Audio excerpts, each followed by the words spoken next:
Welcome to Digication Scholars Conversations. I'm your host, Jeff Yan.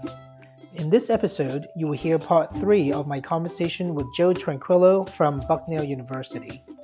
More links and information about today's conversation can be found on Digication's Twitter, Facebook, and Instagram. Full episodes of Digication Scholars Conversations can be found on YouTube or your favorite podcast app. You are about to hear part 3 of our conversation with Joe Tranquillo from Bucknell University. Please be sure to listen to our previous episode to hear part 2 of this conversation. I know that you had said that there are some things that are, you're working on, but what I'm getting at, and then you had mentioned this a little bit before, is on process. Mm-hmm. To me, it really feels a lot like to fulfill today's, what a 2022 higher education institutions, what they should be doing for students going to a college environment, spending 4+ years sometimes, at a college. I think that that's the piece that they need more than anything. Mm-hmm.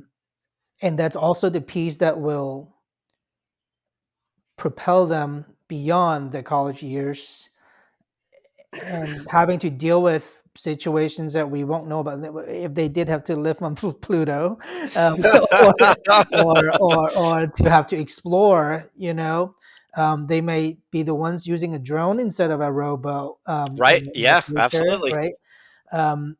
But they need the process of having done the rowboat now, Right. and then in the future when they're like, hey, let's try using a drone to fly out there instead of sending a rowboat. They are the ones who's going to be able to make that jump, right? 100%. There's this weird feeling that I get at graduation, right? When I've gotten to know a group of students, for usually 4 years, Uh-huh. and I'm obviously proud of them. I often get to meet their parents for the first time. It's a joyous day, right? It's great. And the speaker gets up and gives this, hopeful talk about, the world, and it's going to open for blah, blah, blah, blah, blah, right? All of that. And there's always this moment that I find myself having where I go, did I teach them enough? Right? Interesting. Yeah. As if it's a quantity thing. Right. And I always have to catch myself that if it's about the quantity of things that I taught them, I've failed. Right? Because there are, I think you pointed this out earlier, right? There are some core things that are if not universal, they're really important, and we suspect that they will be really important for as long as any of us can, right, be around. That's great, and hopefully that they got those things. But if it's just about what content I help them with, that's all going to change. Right. I'll teach my students how to program an Arduino, right? Microcontroller and blah, blah, blah, and how to hook sensors to it and all that. In 10 years, the Arduino company may be out of business and it's not an Arduino anymore. So I can pull back the layer and say, well, did I teach them how to program a microprocessor? Well, okay, I'm pretty sure microprocessors of some sort will be around, past 10 years, right? That's a pretty common thing. But you can keep peeling back those layers of, what if it's not a microprocessor anymore and it's some more distributed thing, or we go to quantum computing, right? Like you can imagine all of these things that could become disruptive in the future. And as you strip away what that they learn now will actually be left, I think you're absolutely right. The vast majority of it is going to be process. And I want to abstract that. And I know, again, I mentioned at the beginning that I majored in philosophy. So, that's a natural place that I end up going, is not just the process, not just the design process or the whatever process you want to call it, but an appreciation that process and frameworks, whatever they are, can help guide you. Right? They can help guide you, and it doesn't matter where you are, or what it is that you're trying to doing.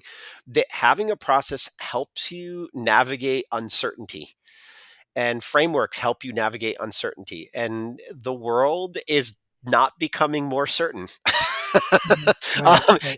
If anything, it certainly, at least it feels like it's becoming less certain. Yeah. And the folks who have an appreciation, I think, for frameworks and processes are gonna be able to navigate in a way that the folks who don't have them won't. Those other folks might get lucky, right? They may stumble upon some great thing, right? It's not to say that you can't survive in that world, but it'll be a little bit more by blind luck.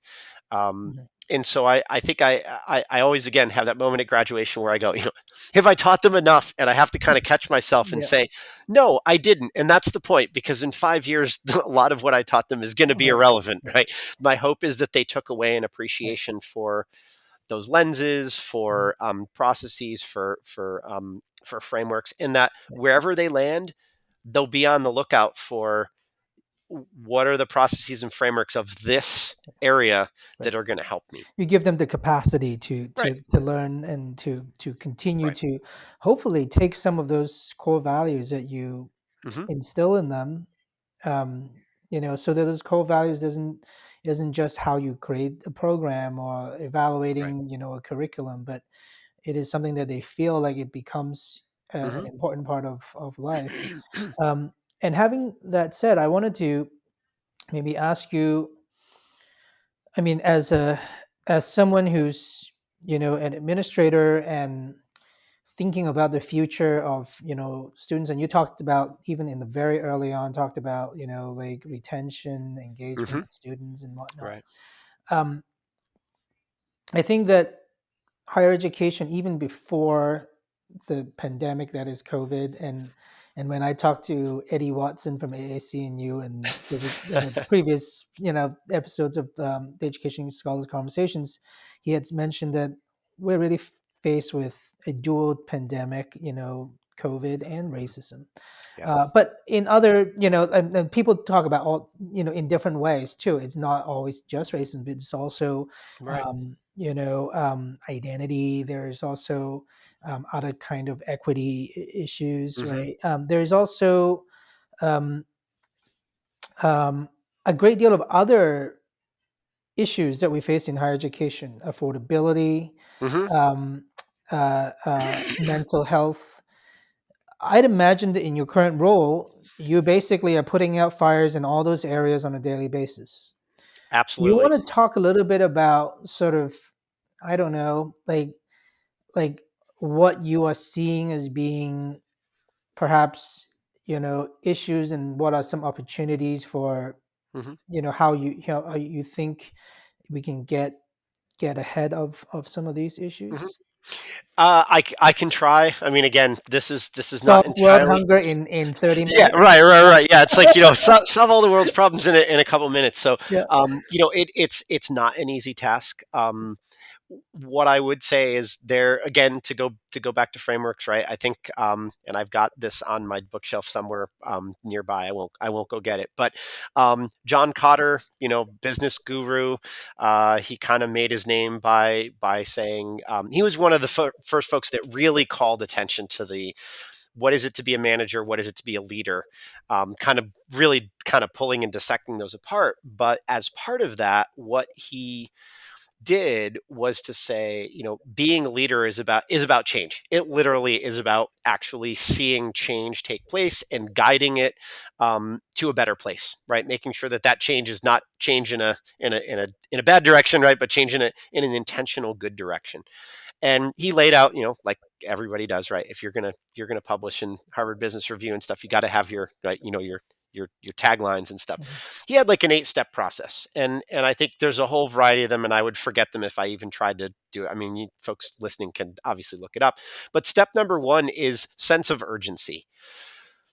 I think we've got that now. At least I hope, and I hope that it's actually Right. sustained, right? Yeah. Because I think part of the point of that was a sense of urgency that's just someone standing up saying we have a problem is not a sense of urgency, right? It has to be felt by a significant number. So I think, in terms of the direction of change, I think we have step number one. I'm not so sure about the other 7 steps. Mm. Um, I don't think some of those massive problems that you mentioned are going to be solved by some again, silver bullet, right? One thing that's actually going to all of a sudden magically do it. That would be fantastic and wonderful. And if it were true, hopefully we would have already found out what it was, and it would have happened. So I think it's going to be multiple different initiatives in a lot of different places. I think higher ed plays a role in that. I don't think we can be the only solution to it, but what we're feeling is a much larger socio-cultural, political, ethical, right, piece, and higher ed is a component of that. Um, so, if we then focus just on the the university piece of it, um, our job is, again, to go back to the very beginning of this piece, to have great citizens, great to educate great citizens. There have been a couple of folks, I don't even know who to attribute this quote to, because I've heard it in a number of different ways and places, and that is, show me a really hard problem and I'll show you how education is going to become a big part of the solution. Mhm. And I think COVID, I think racism, I think poverty, I think climate change, right? You name it, Yeah. any of these really big problems. Um, there are going to be multiple things that will have to come together, but a big piece of it will need to be education. And I think, again, if you think about timescales, there are the timescales of the general population and awareness of the issue. Having enough folks out there that feel the sense of urgency, want to do something about it, right, and then can take action. But the hope is, long term, if you have systemic education change, that this begins to change the way business leaders think, change the way politicians think, right? So change the way folks Mhm. design new technologies, right? So that there'll be hopefully a fast phase to this, which is about coming up with quick solutions that work in particular situations or on short time scales, but they're not sustainable. But I think the long-term sustainable piece of it is, again, going to be education, and again, being the global citizens of kind of the world, but Mhm. it's just going to take longer. Um, I'm a big fan of steepled. I don't know if you've heard that term before. Again, it stands for a whole variety of things, but I'm not sure if I'll be able to name them all off. But it's like social, political, uh, economic, ethical, legal, Mhm. right? So the economic, Right. there's a it's a framework, demographic, and the idea is that systemic change happens by all of those different areas kind of having their, if you imagine vectors, right, little vectors Yeah. all pointing, having the vectors pointing in roughly the same direction. And Mhm. so I think if we're going to be able to make actual real substantive change on something as complicated as racism, Mhm. we're going to have to align the vectors of our technologies, of our politics, of the way we think about what ethical behaviors Mhm. are, our economics, right? Those things are going to have to begin more or less pointing all in the same direction. Um, Again, I'm now like way out of my depth, but I think that higher education can play a significant role in educating folks to begin thinking about how to align those vectors. Because if it's just, I'm going to sit in my economic sphere and Mhm. not worry about any other pieces, or only sit in the technological sphere, as I have engineers thinking, um, you can't align any vectors because you're only thinking about your own, right? I'm only Yeah. thinking about the technological pieces. So again, it's why I enjoy being at a liberal arts school, is I have the affordance of teaching engineers and saying, you can't just think about the widget that you're designing. Mhm. You have to think about this more broadly, about who it's impacting and what the legal ramifications are, what the ethical considerations are. Is it going to change something socially or politically? How Mhm. about the environment, right? So bringing in all of these different Right. lenses as you design something new. Right. And I think that it is so important that you say that, because um, some of your students may be the ones that will be working at Facebook, right? That's right. Yep. This is an example, and probably some of them, do today.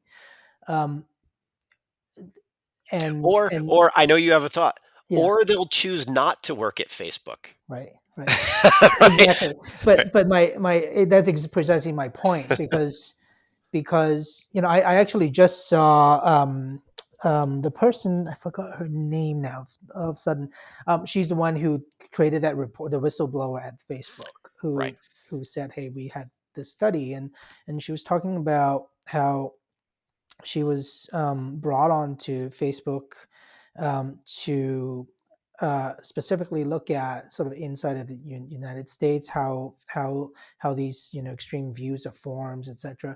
And turns out that she ended up being asked to look at everything but outside the U.S., but everything outside of the U.S., so Right. not in the United States, which is fine. And she started looking at that, and then she started realizing the impact that they have on the world is humongous. But not only that, is that the main thing that she said, I was, literally just so scared when I saw this, when she said, um, we we we know that getting people angrier um, gives us better engagement, meaning more Oh more boy. likes, more comments, more views. Right. And literally just by pure capitalistic translation, Hmm. more engagement equals more money, more ad Sure. spend, more ad clicks.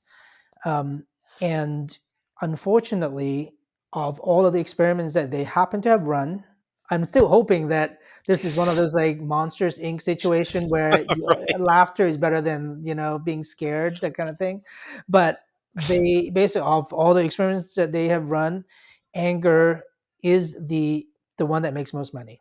So Yep. what she said, that one thing that she said that I was like, whew, like total like sort of cold sweat, was, well, it's not like we set out our way to do evil, but Right. what we did was we knew that the machine has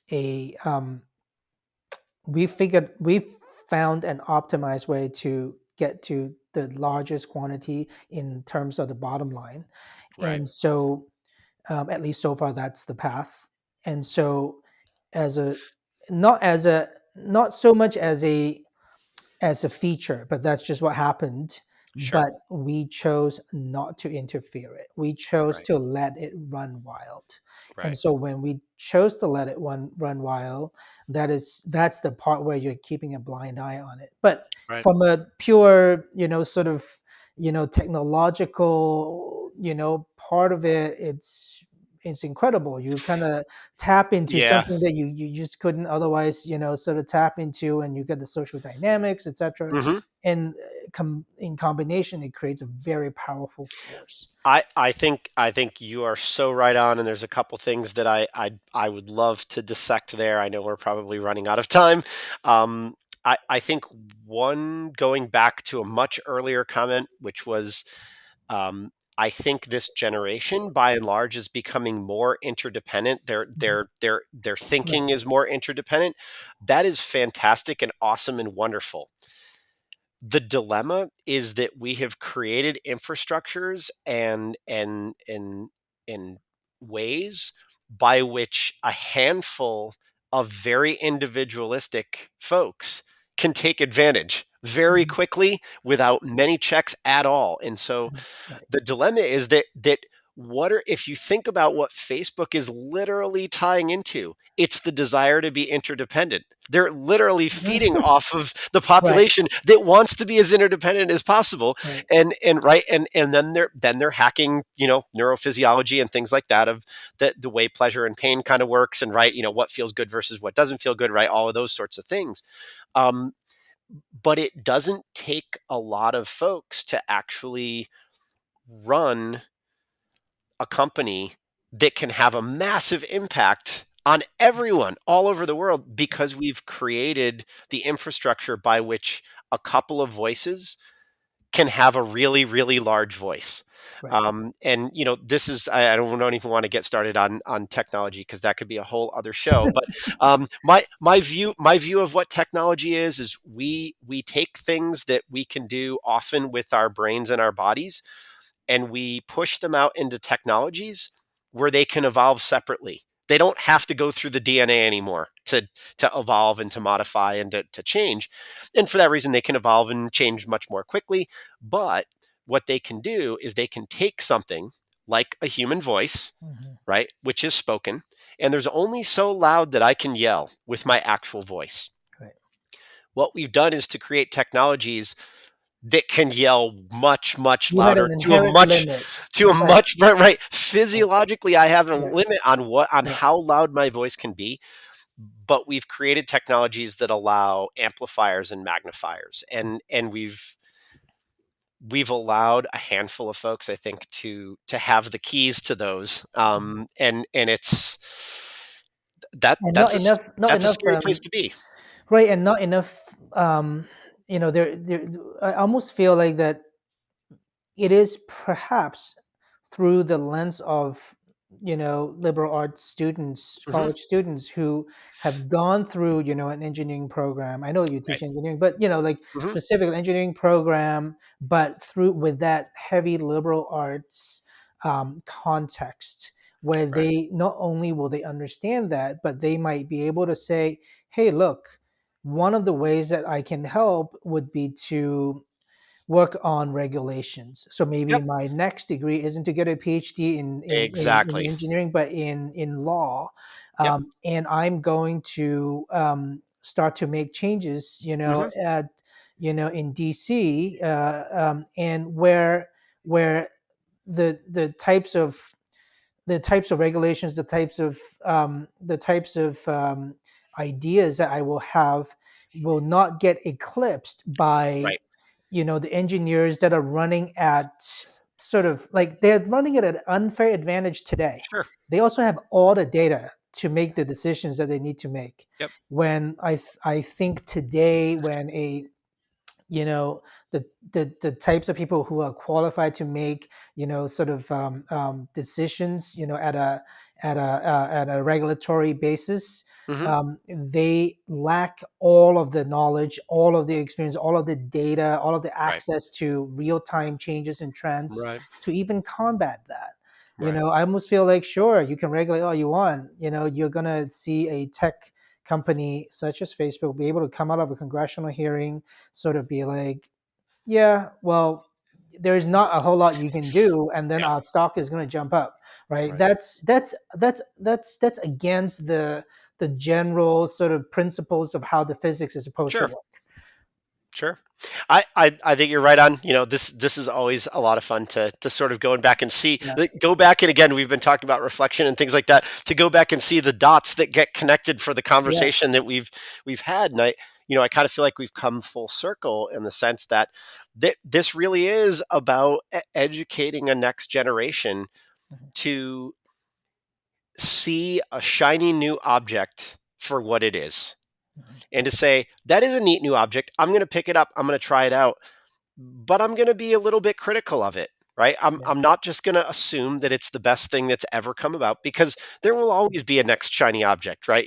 That's just the nature of the way things work, and to not just say, oh, this is something that I'm going to let take over. And the hope is that a protection against that is to begin seeing things through many, many, many different lenses.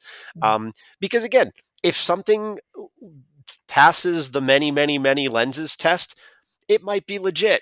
right, it right, may it right, may actually be really great. If you apply two or three or five lenses and they all say, like, yeah, there's something wrong here. Well, mhm, okay. The way you get duped is when you look at it and go, wow, this looks great through this one lens, and so I'm just going to do it, right? And I mean, I right, think that's in a lot of ways what happened with, again, and I'm not against Facebook. I'm not on Facebook, but I also know lots of folks who have, especially during COVID, have helped, their mental health has been hugely improved by the presence of things like Facebook, sure, because mhm, it allowed them to have those connections, you know, be in a shadowed way, right? It wasn't the way they maybe would have wanted it face to right, face, but it allowed them to at least continue to engage. yep, And so I do want to say, it's not that I think any of these technologies are necessarily inherently evil. The mhm, technology itself, yep, it's the way the decisions are being made by the folks who are creating it, as well as to put a little bit of burden on the folks who are using it as well. right, right, The other, social media thing that I would say, and this is a hopeful piece, and then unfortunately I need to run, yeah, um, is Yik Yak. Oh, right. So I Mhm, can say at Bucknell, mhm, when Yik Yak first came out, there was a mess, and there mhm, were in lots of places because of the way you mhm, could say things anonymously and not be right. tracked, and the company wasn't giving over data. So, right, Mhm, folks felt that they could say whatever they wanted. It went away because my understanding is, lawsuits and things of that sort. It right. didn't die a natural death here Mhm, at Bucknell. It was still right. The rhetoric was still ramping up mhm. when it went away. It came back, I think, about 6 months ago or something like Yeah, that. a new company sort of bought the assets and relaunched it. Right.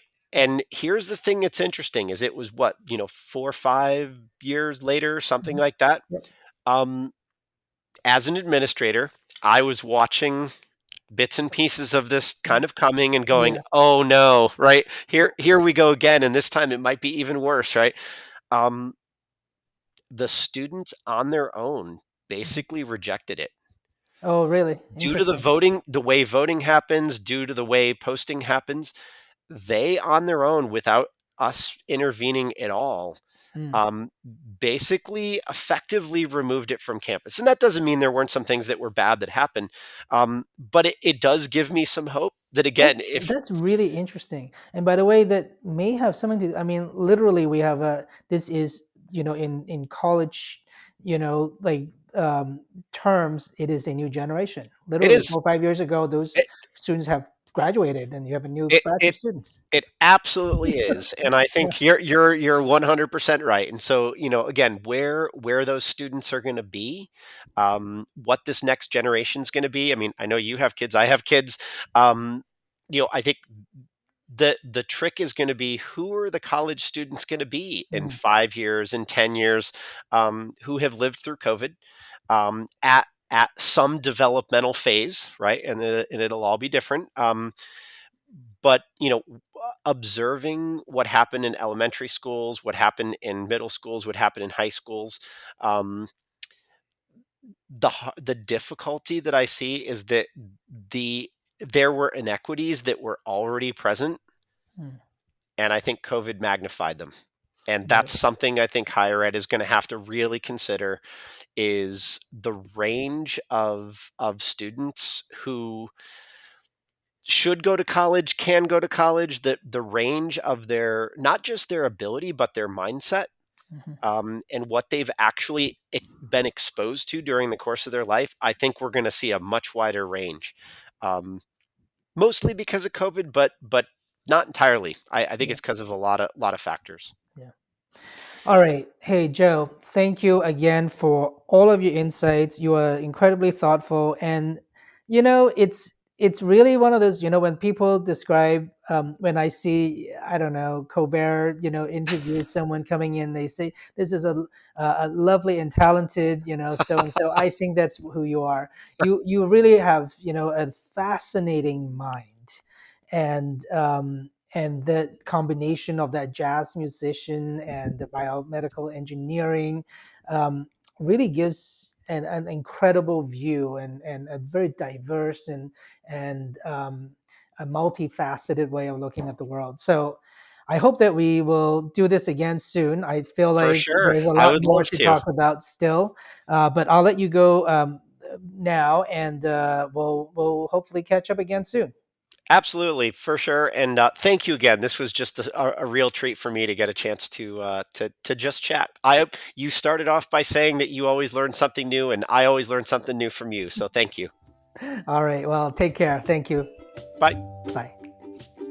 Digication Scholars Conversations is brought to you by Digication, a technology platform powering the most innovative e-portfolio programs in K through 12 and higher education. Our website can be found at digication.com. This episode was produced by Jeff Yan and Drew Albanesius. If you enjoyed today's conversation, please like, subscribe, and share with a friend. Thanks for watching.